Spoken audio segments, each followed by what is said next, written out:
Hello, everybody, and welcome to Life According to Nikki. Are we kidding?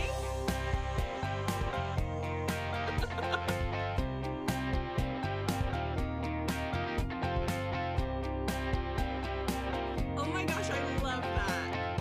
We have so much to cover today, and we're in a bit of a time crunch, or at least I am while I'm recording this. Today, especially, I'm going to need you to brace yourself because we are going to Top Gear full speed right now. Vroom, vroom, here we go. Starting off strong, I have read 6 books in the last, week. We are back in my book era, which also means I'm in my movie era because I'm okay with watching movies at the same time that I'm reading, but I cannot do a TV series and a book series at the same time. That's impossible for me. That's never gonna work because either one or the other is my life. But if I'm reading an entire book, then I can end the night with a little 2.5-hour bender. You know what I'm saying? So let's start off with the books that I've read. All of my reviews for these books can and will be found on Goodreads. Guys, I can't express enough how much it would mean to me if you follow me on Goodreads. Alright, I spend so much time on these reviews. I think they are so funny, like class A comedy. I don't know who's the judge on that, but to me, they are funny. I'm here for a giggle, for a laugh, and for an honest review of a book, and that's what I deliver. So I'm just going to tell you the titles of what I've read and whether or not you should read them, but I will post some screenshots of these book reviews on the Instagram, but most importantly, in the bio on the Insta is my Goodreads account. Make a profile, follow your girl, and go and do yourself a favor and read through all my reviews, okay? I will also post 2 of my favorite accounts that I personally follow because you think mine are funny? Nah, I'm amateur hour when it comes to good book reviews. Lit with Leah and Emma, they are my faves. I stan them forever, and I will drop their tags on the Instagram. Up first on my books that I've read, Funny Story by Emily Henry. I love Emily Henry. She's my gal. She is my chick lit queen. I love her stuff, but, my love is conditional. Never said it wasn't. And I'm sorry to say, I didn't love Funny Story. It wasn't as hilarious as she was promising, and I gave it 3 out of 5 stars. Again, go read the full review on Goodreads. Next up, we have The Bodyguard by Catherine Center. All of these right now that I'm listing off are rom-coms, by the way. That is my absolute favorite genre. I eat that crap up. Serve it to me as a never-ending buffet, all right? All you can eat. I'm here for it. But just know, once you do serve it up, I will eat the whole thing, and I will eat it rapidly and at a pace that makes you think that I enjoyed myself. But once I put that fork and knife down and I take a breath, inhale for the first time in, 8 hours, because that's usually how long it takes me to binge these, I dab my mouth with that napkin, I'll go, it was okay. Which probably pisses everybody off. But, listen, I'm not out here to lie. I ate the whole thing up. Once I'm able to take a step back for 5 seconds, I will evaluate how the entire meal was, and if it could have been better, I'll let you know. And that's kind of how I felt about The Bodyguard. It was very cute. I think the masses in general would love it, especially if you're an easy reader, if you're not a cynic like me. I think you're going to love The Bodyguard. But, I am who I am, and it was great. It was good. I'd probably read it again, but was it a fave? Absolutely not. Moving on to something that is moving in the favorites category for me was Just for the Summer. Also, I read all 3 of these books in 3 days, okay? I don't know why it feels important to say that, but it does. It is a bit of an accomplishment for me, and I just want to be recognized for it. So I did binge all of those in 3 days. I listened to all of them. I'm an audiobook girl. And if you come for me and you say audiobook listening is not the same as reading, you about to catch these hands. Absolutely not. I will have that debate any day of the week, any time, except in the morning, as we've previously gone over. Anytime after 10, I'm there, babe, because my comprehension is top tier. Either audio or reading with my little eyeballs, it's gonna be the same. In fact, I would say it's better for me auditorily, but that's a fight for another day. Just in case you're someone that is under the very, very wrong opinion that it's not the same. If that's your hill you're gonna die on, I don't know if I can salute, because I Could not disagree more. Plus, when you listen to a book on audio, you're able to do so much. If I am stuck reading a book with my two hands, that is my entire day gone because I'm reading these in a day, all right? If I'm listening to it on audio, I'm walking 3 miles, I'm cleaning my entire apartment, I am doing things, I'm going grocery shopping, things are getting done. When I'm in my book eras, I'm never more productive. Just for the Summer by Abby Jimenez, another chicklit stan author. I love her. I love her. She is absolutely phenomenal. I gave her 5 stars.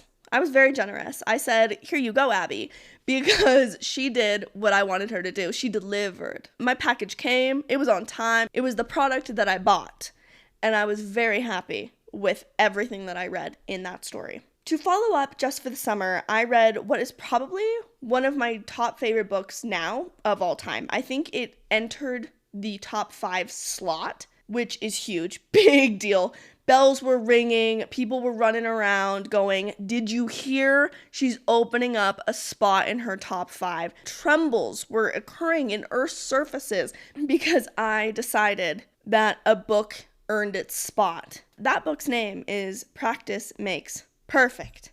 Oh, you guys, if there is any book that I personally would write, it would be this one. The characters, their personalities, everything about it spoke to me on such a deep level.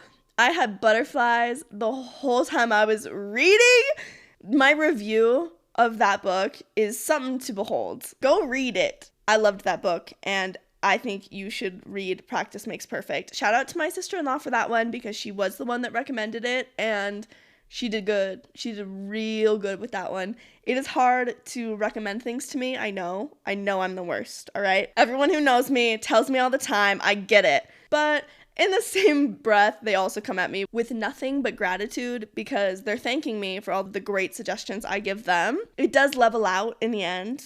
I'm not saying that I have just full good opinions. I don't. And I'm always looking for other people's opinions on things. I love it when I find a winner. And my sister-in-law, 10 points to Gryffindor, babe, because she did it. It entered my top 5. A suggestion from a family member. At any point in time, you can make it in. And it is a high honor in my eyes. I should probably buy her flowers, truly. Actually, I think I low-key might. That'd be kind of funny. Should I start doing that? Should I start thanking people that suggest things to me that I love? Guys, I totally should. Okay, you know what? Follow up with me next week. I will buy my sister-in-law flowers and thank her for that book suggestion. Last up on the book train, we had 2 that I was not fans of. I'm so sorry. Sorry to my friend who recommended these to me. But Throne of Glass by Sarah J. Maas and Crown of Midnight by the same author. They're both in a 6-part series. It was book 1 and book 2. I'm not a fantasy girl. I'm not. So it's always going to be harder to recommend something that I'm not into. That's a tough sell for me. To get me on board is going to take a lot. You're going to have to drag me. And when I get on, I'm going to be sitting arms folded like some 13-year-old teenager. I'm going to have an attitude issue about it. But that doesn't mean that I can't have a good time. Just as every teen proves, sometimes you say the right thing, you do the right thing. I can come around. But unfortunately for Sarah J. Maas, that was not the case. The whole time I kept checking my watch saying, can I go home now? And I read the entire first book. And then the second book I read, it just didn't grip me, didn't have me in a chokehold. And that's the only way that you're really going to get me to read something. I need to be gasping for air. Get me locked in and I'm there. If you only lightly let me on, I'm gonna hop off. I'm never too committed to something that I can't give up at any moment in time. You'll actually hear this in a podcast coming up. I discussed it with a friend. One of my life philosophies is it's never too late to give up. And I stand by that. When it comes to reading a book or watching a movie or watching a series, I don't care how invested I am. I don't care how many years I've been in this. At any moment, I'm cool to walk away. I have no obligation to be there. And that really showed itself with this series. I was 2 books in.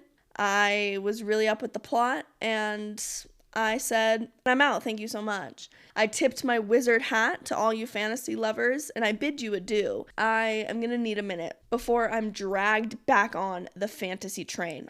And I swear on my life, do not tell me to read Fourth Wing. If you tell me to read Fourth Wing, I'm gonna go old school and say talk to the hand, because I won't. I refuse. I will not read an unfinished series where there are 2 more books planned and the next one doesn't come out until next year. Girl, clearly you don't know me, because anybody who knows me wouldn't dare come at me saying, you have to read this, but it's unfinished. No. I'm not purchasing a piece of art that is unfinished, all right? I want to consume it all in one look. And especially if it's a fantasy, something I'm not into, you want me to not only go into a genre that I don't super vibe with and that I'm walking around uncomfortably going, do I belong here? If you're gonna put me in this world that I'm not super comfy with, then you're gonna need to be there the whole time, and it's gonna need to have an ending that is already prepared for me. If someone wants to come at me and say I'm demanding, okay, sure. I'm just asking for a finished series. Doesn't seem like a lot to me, but whatever. Let this be a message to all. If you want to recommend a series to me, make sure that crap is finished, especially if it's a book series. I can get a little bit more on board if it's a TV series that's not done, but if it just dropped and the next season isn't coming out for another 2 years, nah, I ain't got time for that. Okay, moving from books I didn't really love to movies I didn't really love. American Assassin.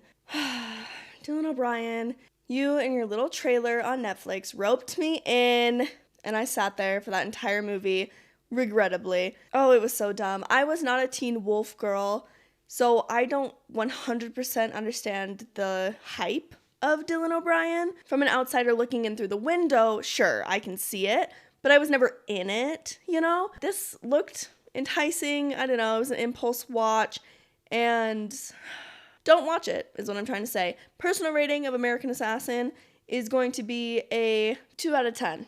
It just did nothing for me. Maybe a 5, 6 out of 10 for public, because y'all go feral for that man, but I'm sticking with my review on that. Next up, we have Megan Levy, which is a military movie about this woman with a bomb dog. It's based on a true story, and, you know, I hate to knock someone's real life experience, but here we are. It wasn't that it was a dog movie either, okay?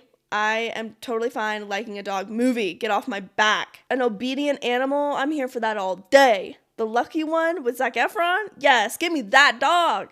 Megan Levy didn't really make me explode with joy, if you know what I'm saying. It's a movie about a bomb-sniffing dog, if you missed the joke on that. But yeah, that one's gonna be an absolute pass. I'll give it a little bit higher, maybe a 4 out of 10. For me, 6 out of 10 on a regular public scale.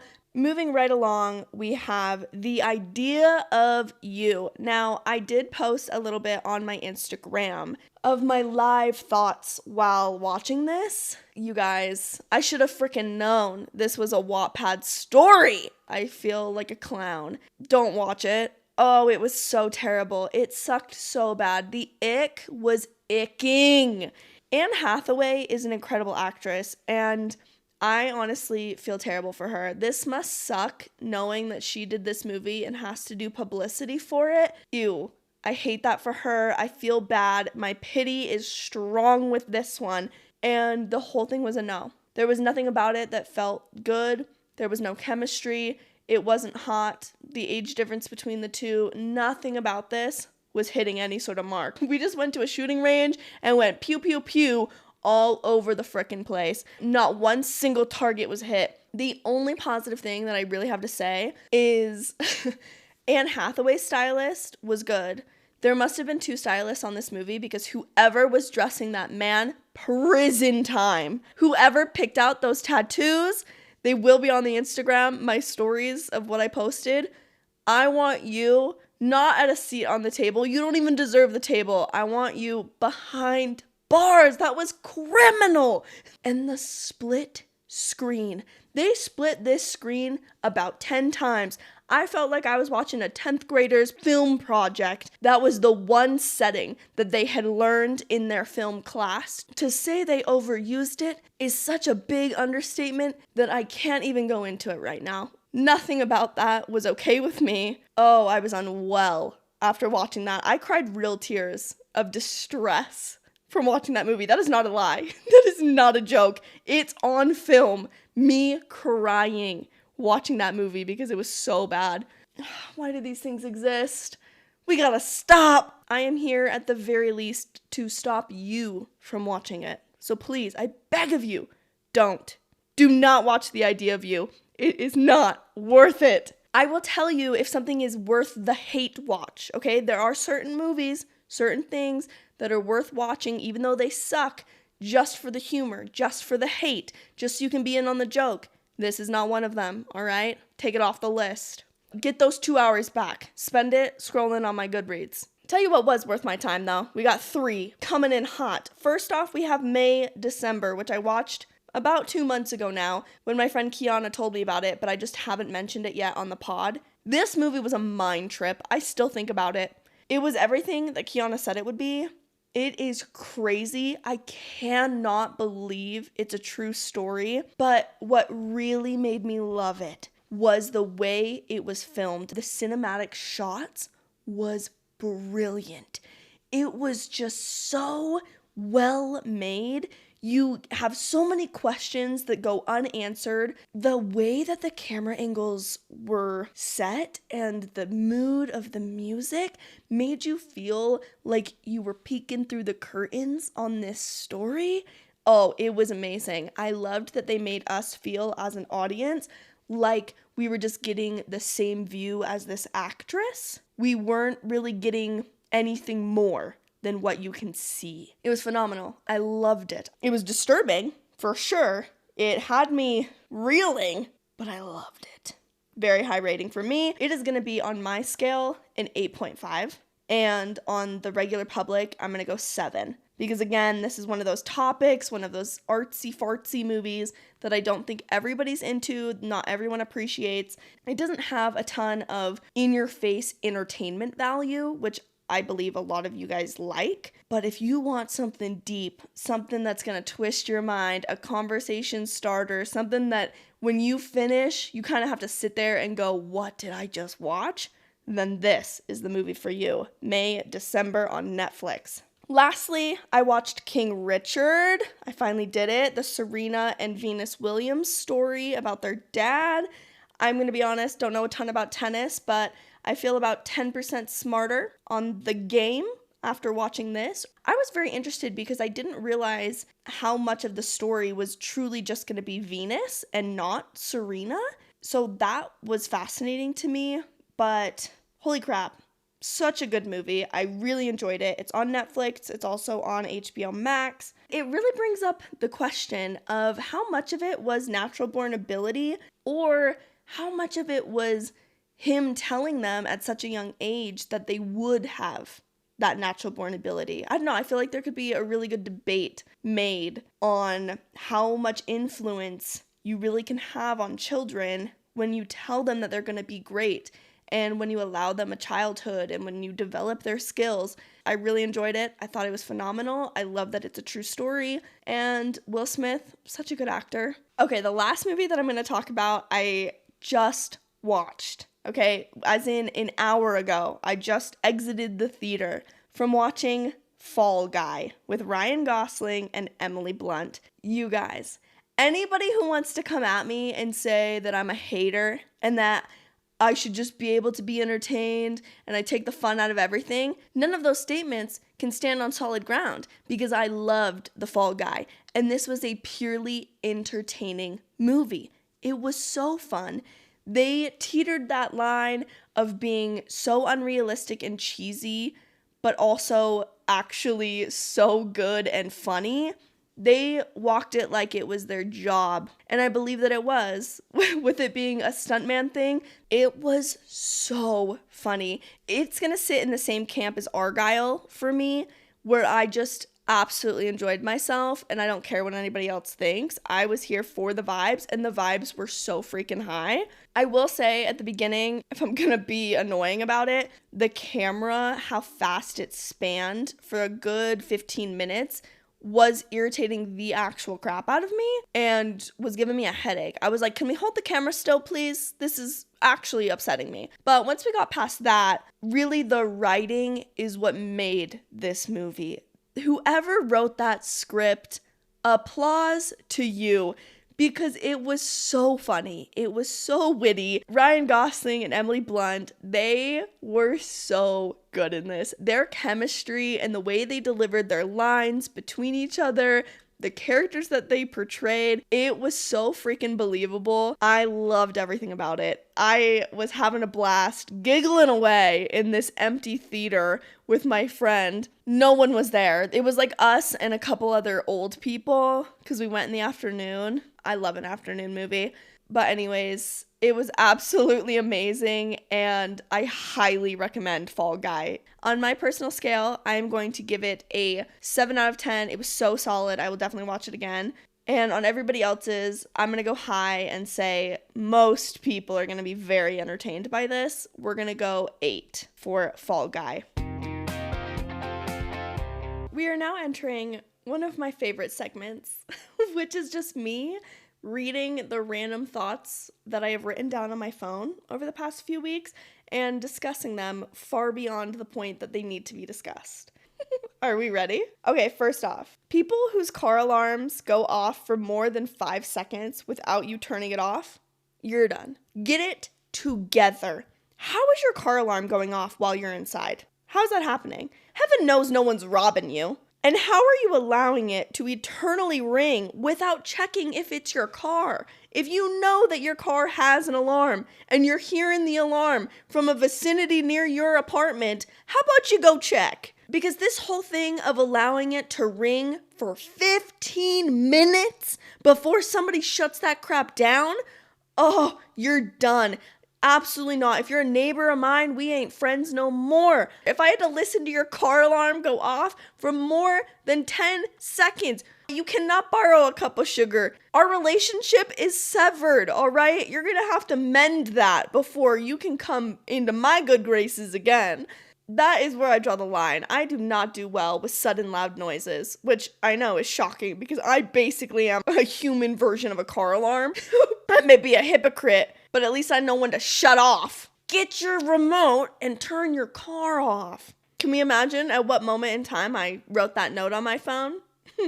Yeah, I bet we all can. Same energy for people whose ringer is fully on and you have the most annoying ringtone known to mankind. There are some that are less annoying than others, all right? How come you had to choose the one that everyone hates? Sounds like nails on a freaking chalkboard as your ringer on full volume. It's going off in a silent concert hall. Why is it taking you 10 years to check your bag? It's coming from you. Oh my gosh. Now, granted, if you are over a certain age, you are exempt from this, but someone around you then takes on that responsibility. If you're sitting next to your 80-year-old grandmother and her phone's going off at full volume and you know good and well that she's not going to hear it and that she's just focusing on the concert, you in your young, spry, good ear age better be grabbing her bag and turning it off. Oh my gosh. Get your phone. Next, we have just a public announcement that I canceled my Disney Plus subscription because it was doing nothing for me. I don't have kids, and they're really out here dropping 1 episode a week of a 30-minute show. Percy Jackson, looking at you. Yeah, no, I'm not here for that. 30 minutes a week? Babe, my time is worth more than that, all right? I know my value. I know my worth. I'm a daughter of God, and I am worth more. You know, maybe you can hit me back up when you have an entire series and each episode is more than 30 minutes. That's what I gotta say about that. So just for future reference, if you are wanting me to review something or watch something that is on Disney Plus, that is no longer going to be available for me. This one's quick. My roommate, she was eating an Almond Joy and she comes up to me and she says that it needs more almonds in it. And then we had a 5-minute discussion on how almond joys are not bringing the joy that they are promising by only having 1 almond to the huge coconut ratio. And I would just like to invite Big Almond to the table, or maybe I should say Big Coconut, because that's really who's at play here. They do now have a seat at the table, and we need to discuss upping that nut ratio. I want every bite of my 3 bites to contain an almond. I don't want 1 almond in the middle and then 2 giant chunks of chocolate-covered coconut. No one wants that. Here's your seat. It has your name. We'll get to you in a moment. Whew, I actually have a few people I need to invite to the table. Instagram. We always seem to be circling back to you. You and Mr. iPhone over here. Why can't I edit my stories? You're telling me that I can't edit a typo on a story and that you're not going to have autocorrect to help me cut down on my mistakes? How smart do you think I am? I'm dumb. I can't spell to save my life. So you coming at me saying I can't correct something that's going to make everyone aware of how stupid I am, that's cruel, and I don't like it. And also, when I post something with multiple pictures, I can't go in and edit one of those photos. I can't change the order. I can't delete something or add something more. Why is this too much to ask for? Why is this not possible? Please, someone explain to me why the technology is so advanced that once you post, it is it. You now have to delete everything. You can edit the caption, but nothing else. Not a single dang thing of those photos is going to be able to be edited once you press the post button. Oh, I hate you for that. Can we get someone on this, please? Someone, please. I'm begging you. Let me edit. Let me correct my misspellings of some basic words that I should have known in 3rd grade. All right, please. Please. I tried dirty dough for the first time, and I felt like dirty dough did me dirty. As Randy Jackson used to say on American Idol, it's a no from me, dog. It was okay. One of them was pretty good, but for $15 for 4 cookies? Nah. Nope. You're not as good as you think you are. And I will not be coming again. Thank you so much. You know what everyone says? When I'm up, meaning that they can't go to bed after they've woken up. I just can't relate to that in any capacity. Once I'm up, I could still go down. Once I'm up, I could go lay down and stay down forever. Don't underestimate that. I could be up for 3 solid hours. And at any given moment, if given the chance, I will go sleep for 5. Okay? I could be up for 30, 45, and go right back to bed for another, 2 to 3. I always have to have an alarm. There is not a day in this life that I will not be waking up without an alarm. If that is the case, it is 2 p.m. every time. If I'm waking up with no alarm clock, okay? I can never take that risk. Why are we acting like 30 years old is old? Guys, what are we doing? We have got to change this. This narrative is actually ridiculous. Your brain doesn't even finish developing until 25. In that sense, I'm only a year old over here. I have only been functioning with a fully developed brain for a little over a year. That is nuts that we're saying 5 years after your brain finishes up that you're old now? We gotta change that ASAP. But this whole idea that you gotta have it together at 30, the closer I inch, the further that seems. 30 is the new 20. You're in your prime as far as brain development. All right, you're 5 years old at 30. Think of your typical 5-year-old, right? Like they've started to develop a personality, they can talk for themselves, they can take instruction. Why don't we apply those same things to a 30-year-old? They're starting to get it together a little bit, starting to figure out who they are. Let's allow ourselves a little bit more grace when it comes to our brain development, okay? I think we're not talking about it enough. I mean, we're basically relearning how to do life at 25. I am just starting over, and I'm starting to see things a little bit more clearly. So, excuse me if I'm going to need a minute to readjust to the broader perspective I've just been given as that frontal lobe closed. Whew, okay, that was a lot. And to end today's episode, we have to talk about the heartbreaking news of Gary and Teresa breaking up from the Golden Bachelor. The thing that brought me so much hope and joy and made me cry in every episode, they're done. They're getting a divorce just a few short months after their whirlwind marriage. I am devastated about it. I don't even know why I'm talking about it because I don't know if I'm ready. It did make me very sad. And I don't know what this means for the Golden Bachelorette. Personally, I think Gary should go for Hope. If not Hope, I think he really missed his chance with Leslie. So I still wish nothing but the best for Gary. Teresa, I guess in a way I wish nothing but the best for her, but I was far less invested in her than I was in Gary. So it is what it is. I can only root for so many people at once. Anyways, thank you all so much for listening. Would you please do me a favor right now? Before you close your phone, before you're done listening, will you please leave me a review? I would love that. Give me, maybe a 5-star and write a little comment because that will really help me promote this, make it a bigger thing than it is right now. I am so appreciative of everybody that is currently listening. You guys are amazing. You are my OGs. And hopefully when I'm big and sharing my opinions with droves of people, you can say that you were there with me in the beginning, and you can prove it by writing a review and showing that you were one of the first. So please do me that favor, write a review, follow me on the Instagram, that would also help a ton, and I hope you all have an amazing day. Thank you for listening to my thoughts on life, because this has been Life According to Nikki.